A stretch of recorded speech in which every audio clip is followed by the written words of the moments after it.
Bonjour à tous et bienvenue dans ce Morning Bull Live. Nous sommes le 4 avril 2024 et je vous préviens tout de suite, c'est pas la journée la plus sexy de l'année, même s'il y a pas mal de choses à raconter, pas mal de choses à décortiquer surtout, j'ai envie de dire, c'est même plus raconter là, c'est simplement plein de choses à se poser, plein de questions. Et puis je vous rassure tout de suite, on s'est posé plein de questions, on a tout mis sur la table, on a tout décortiqué, et puis à la fin on se rend compte que de toute façon on n'est pas plus avancé qu'avant, et on sait toujours pas si les taux ils vont vraiment baisser en juin, mais quelque part on commence à avoir doute que ce sera peut-être un petit peu plus tard, voire beaucoup plus tard.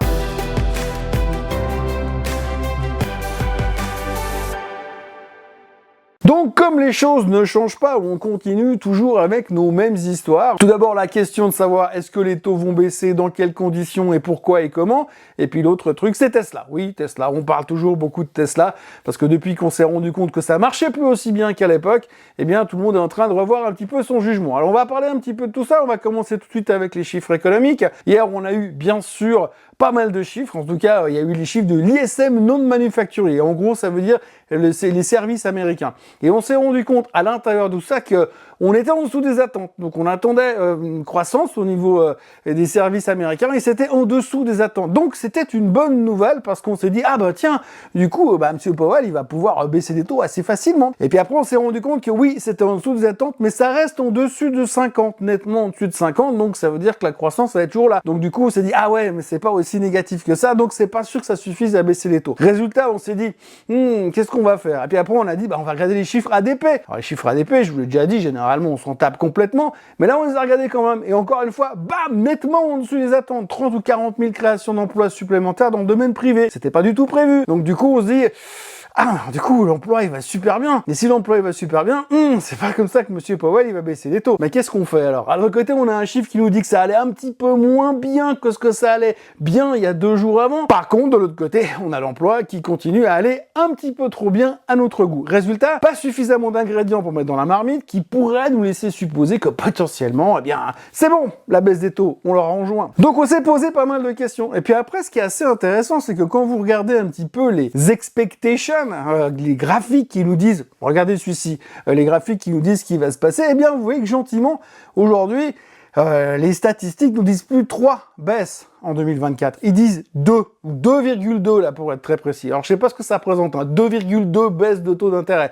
Mais l'un dans l'autre, c'est un peu comme on dit, le Suisse moyen, il doit avoir 1,9 enfants. On sait pas à quoi ressemble l'enfant qui fait 0,9, mais peu importe. En gros, ce qu'il faut retenir aujourd'hui, c'est que pour l'instant, eh bien, les gens sont de moins en moins convaincus que les taux vont baisser autant que ce qu'on attendait le 1er janvier. Ça, c'est sûr. Mais alors, autant que ce qu'on attendait, il y a 48 heures encore. Donc avant, on parlait de 3. Maintenant, on est à 2. Gentiment, plus ça va de l'avant, plus on va se retrouver à pas grand chose. Et puis c'est assez intéressant parce que si on regarde tout ce qui est options, futures, tout ce que les traders sont en train de prendre comme pari hyper spéculatif, il y a un pari qui est en train de monter de plus en plus fort en ce moment dans les marchés, c'est ceux qui parient sur le fait que, finalement, le prochain move sur les taux d'intérêt, le prochain move que la Fed va faire, la prochaine décision qu'il va annoncer, ce sera pas une baisse des taux, ce sera une hausse des taux. Alors je vous pose ça comme ça, je vous laisse imaginer ce que ça pourrait faire, et ce qui pourrait se produire si tout d'un coup Powell il se pointe en juin, puis qu'il dit écoutez les gars, faut être fort, mais j'ai pas d'autre choix, je monte les taux.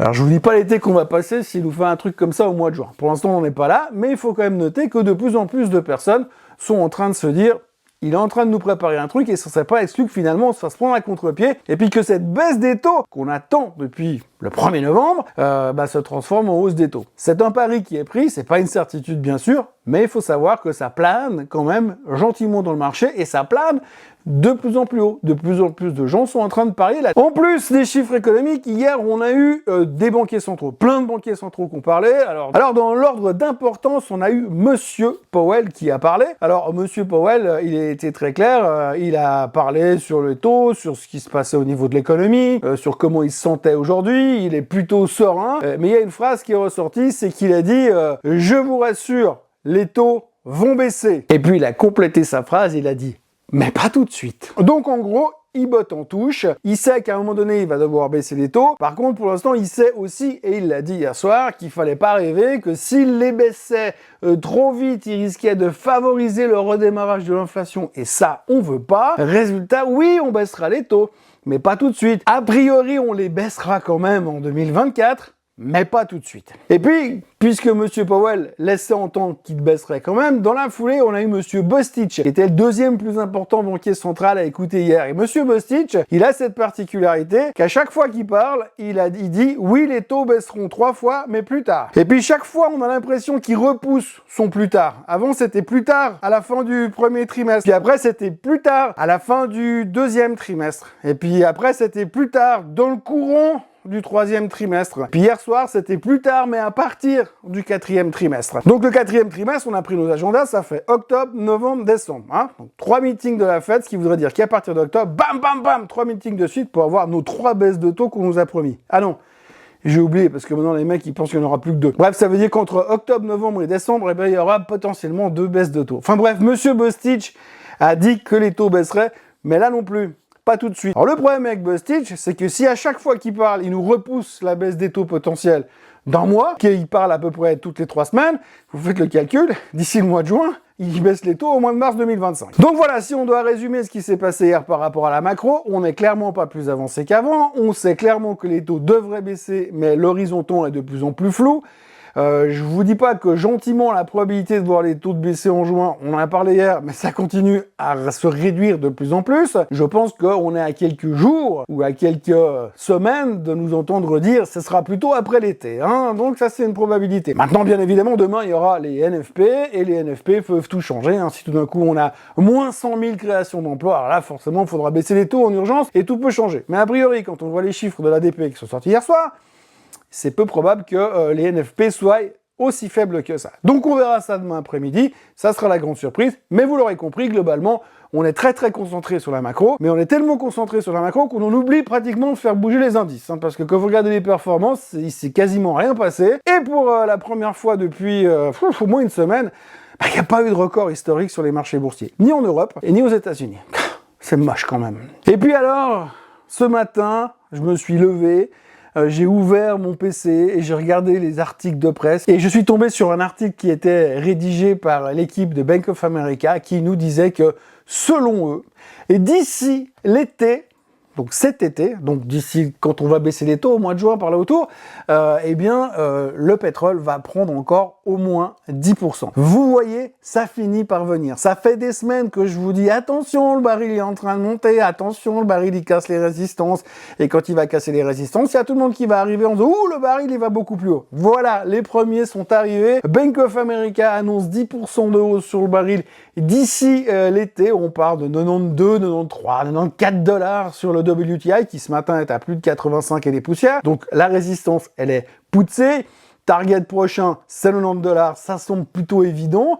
C'est Bank of America qui vient de le dire. Et en plus de ça, ils ont rajouté un truc phénoménal derrière. Ils ont dit qu'en plus, si la Fed baisse les taux, ça va encore booster un petit peu plus le baril. Alors c'est là que ça va être intéressant. Parce que si la Fed baisse les taux, ils vont faire monter le baril encore plus haut. Et puis quand ils vont faire monter le baril encore plus haut, bah forcément, je pense qu'il y aura aussi des conséquences avec l'inflation. Ça va faire monter l'inflation, c'est logique, c'est obligatoire. Donc résultat, du coup, on va dire, on baisse les taux, on fait monter le pétrole, on fait monter le pétrole, on fait monter l'inflation. Donc il faut baisser les taux parce qu'on va faire trop vite monter l'inflation. C'est le serpent qui se mord la queue. Mais en tout cas, j'ai l'impression que par rapport à cet aspect pétrole, si ça continue à monter, et au vu des tensions au Moyen-Orient, au vu des stocks pétroliers et au vu de la consommation qui a l'air de repartir à la hausse, je pense qu'on va se marrer d'ici le mois de juin. Parce qu'il y aura des équations à faire et puis il va y avoir des trucs à décortiquer sur la macro et les liens faits avec le pétrole et toutes les énergies qui sont en train de monter et qui potentiellement vont pas forcément nous arranger les bidons au niveau des chiffres du CPI qui vont bientôt sortir. Alors les chiffres du CPI, c'est pas grave parce qu'on sait que le CPI est pas très important. Et puis au pire, on regardera le core CPI, celui qui tient pas compte de l'énergie, parce que comme ça sera un petit peu plus cool à regarder. Et puis alors maintenant que Bank of America a ouvert la porte à toutes les fenêtres, autant vous dire que j'attends les prochains. Je prends les paris. Là, je vous le dis clairement, dans les 10 jours qui viennent, il y a Goldman Sachs qui vient d'annoncer un price target sur le baril au-dessus des 100 dollars. Ça, c'est une certitude. D'ici 10 jours, on en reparlera. Et puis alors, le sujet de la veille, de hier, dans les marchés boursiers, c'est Tesla. Alors Tesla, c'est absolument incroyable. Après les annonces désespérantes au niveau des ventes de voitures, tout le monde a un avis sur Tesla. Alors avant, tout le monde avait un avis méga bullish et puis on se foutait de la gueule des gars qui étaient short sur Tesla. Et là, c'est l'inverse. Hein, c'est l'inverse. Tout le monde est en train de nous dire « Ouh, target plus bas ». JP Morgan vient de sortir un target moins 32%. Il y a un gars qui est un hedge fund manager, donc qui est short sur Tesla depuis 253 ans. Lui, il a un target 91% plus bas sur Tesla.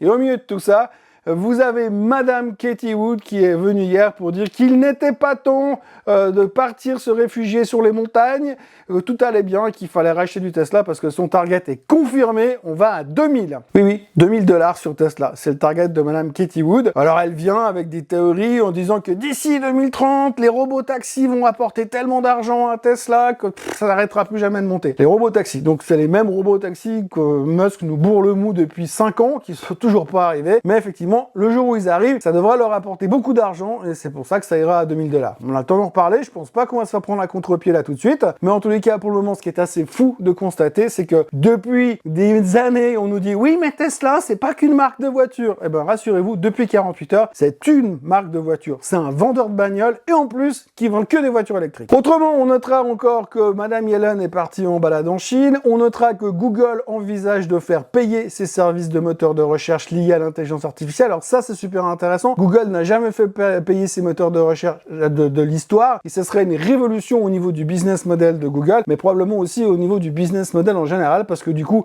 les services gratuits sur le web seraient en train de s'envoler. Imaginez que vous deviez payer un abonnement pour avoir le droit de faire des recherches liées à l'intelligence artificielle. Ça fera un tout petit peu bizarre. À quand le Facebook payant, l'Instagram Premium ou le TikTok avec abonnement mensuel? Autrement, Apple va se lancer dans les robots domestiques. Amazon est en train de licencier des centaines de personnes dans le business du cloud. Et puis ce matin, la Chine et Hong Kong sont fermés à cause de Qingming Festival. Voilà en gros ce qu'on pouvait dire sur les marchés, très macro orienté. Ce matin, les futurs sont légèrement en hausse, 0,3% de hausse, on est relativement confiant. C'est des rebonds techniques, hein. Ce matin, le Japon reprend 1,65% parce que c'est un rebond technique. Parce qu'il faut bien comprendre que dans le monde merveilleux de la finance, quand on vous dit qu'il y a un rebond technique, c'est en général qu'on ne sait pas pourquoi ça monte. Hein. Puis il faut bien que vous sachiez une chose, c'est que dans le monde merveilleux de la finance, quand on utilise le terme rebond technique, c'est qu'on ne sait pas pourquoi ça monte. Hein. Quand quelqu'un vous dit « Oh, le marché il rebondit, il remonte, ça à cause d'un rebond technique », c'est qu'on ne sait pas pourquoi ça achète. Puis si vous voulez vraiment faire professionnel, vous dites « Ouais, c'est un rebond technique parce qu'il y a plus d'acheteurs que de vendeurs ». En gros, on n'en sait rien, mais le Japon rebondit. Ce matin, les futurs sont en hausse. La journée semble déjà calme, il y a peu de chiffres économiques aujourd'hui, il y aura le CPI en Suisse, plein de PMI en Europe et bien sûr les jobless claims pour nous chauffer sur les NFP de demain. Et puis pour le reste, on se revoit demain pour faire le point. D'ici là, n'oubliez pas de vous abonner à la chaîne Suisse Côte en français, n'oubliez pas de liker cette vidéo, de la partager, de la commenter et de revenir demain, même heure, même endroit. Et vous savez quoi? On parlera macro et NFP. Bonne journée à tous. Bye bye.